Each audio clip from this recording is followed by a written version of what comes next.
किशोरजी गोडे कृपया पुढे यायचे. काळासंगीबाद सार्वजनिक गाडीचं संघटन याचे सुद्धा हे आमचे अध्यक्ष आणि उपाध्यक्ष सेक्रेटरी या ठिकाणी आले. कृपया आपण सुद्धा या ठिकाणी आमंत्रित आहात. आमचे लाडके रविचंद्र पवार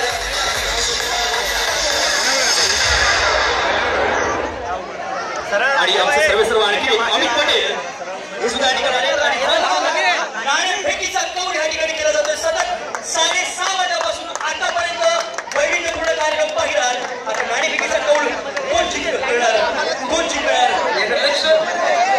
आणि आमचे लाडके अर्थातच जयप्रकाश नारायण दादा यांच्या शुभास या ठिकाणी हा नाणेफेकीचा कौल केला जातोय. आणि नाणं आपण पाहिलात तर टिपी अर्थातच तावडीपाडा प्रीमियर लीग 2015 साठी सर्वजण जमले. सर्वांचं मनपूर्वक स्वागत करतोय. साईनाथांचं स्वागत करतोय. नितीनजी केळकर यांचं स्वागत करतोय. त्याप्रमाणे आमच्या जेपी दादांचं